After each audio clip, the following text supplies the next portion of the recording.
Assalamualaikum warahmatullahi wabarakatuh.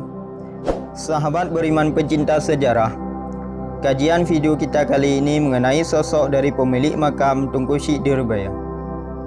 Sebelum kajian kita lebih jauh, apabila video kami menarik, jangan lupa like dan subscribe agar channel kami selalu dapat menyajikan konten-konten sejarah lainnya.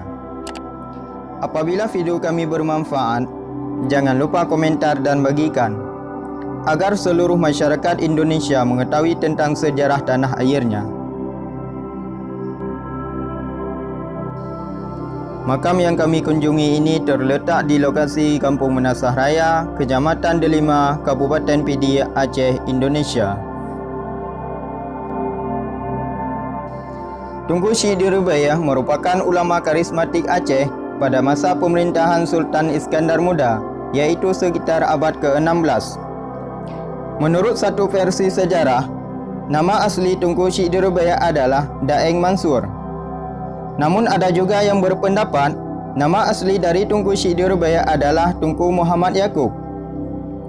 Di samping dari dua nama tersebut, ada juga versi yang menyebutkan nama asli dari Tunku Syekh Dirbaya adalah Syekh Abdul Samad As-Sagaf. Menurut versi sejarah yang mengatakan bahawa nama asli dari Tunku Syekh Dirbaya yaitu Daeng Mansur, beliau berasal dari Bugis, Makassar. Namun menurut versi yang lain yang menyatakan nama asli Tunku Syekh Dirbaya yaitu Syekh Abdul Samad As-Sagaf, beliau berasal dari Iskandaria, Mesir. Sekalipun berbeza pendapat tentang nama asli dan tempat asal beliau, namun Tunku Syekh Dirbaya datang ke tanah Aceh dalam rangka penyebaran agama Islam di Aceh. Dijuluki Tunku Syekh Dirbaya karena beliau menetap di daerah Rebaya, Kecamatan Delima, Kabupaten Pidi. Disitulah beliau mendirikan daya dan mengajarkan ilmu agama kepada masyarakat. Di samping beliau mengajarkan masyarakat, juga mengajarkan sang Sultan Kerajaan Aceh Darussalam, yaitu Sultan Iskandar Muda. Tunku Syekh Dirbaya merupakan guru spiritual Iskandar Muda dan beliau pernah menjabat sebagai penasihat Kerajaan Aceh Darussalam. Tunku Syekh Dirbaya mempunyai seorang putri yang bernama Putri Sendi Ratna Indra atau yang lebih dikenal dengan Putrasani. Putrasani inilah yang kemudian hari dinikahkan dengan Sultan Iskandar Muda. Dari pernikahan Sultan Iskandar Muda dengan Putrasani, maka lahirlah Merah Pupuk dan Safiatuddin. Tunku Syekh Dirbaya adalah guru Sultan Iskandar Muda sekaligus mertua pertamanya. Jasa dari Tunku Syekh Dirbaya sangat baik terhadap Kerajaan Aceh Darussalam. Peninggalan Tunku Syekh Dirbaya yang sangat membekas pada masyarakat adalah irigasi Sungai Rebaya. Konon kata dari masyarakat sekitar bahawa sejarah dari irigasi ini berasal dari goresan tongkat Tunku Syekh Dirbaya. Bermula dari beliau pulang di tempat khulwah di sebuah gunung.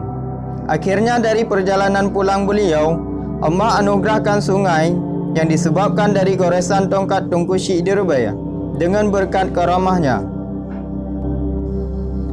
Dengan keberadaan irigasi ini, memudahkan masyarakat di seputaran irigasi untuk mengaliri sawah mereka.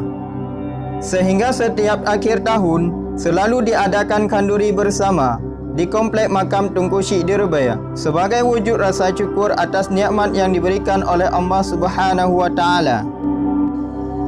Sekarang makam Tunku Syekh Dirbaya selalu diramaikan oleh penziarah, baik untuk menunaikan hajat maupun untuk bertawasul.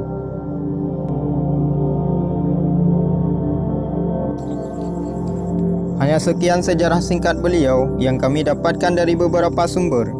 Apabila ada kesalahan dalam menceritakannya, kami selaku kurator sejarah mengucapkan ribuan maaf.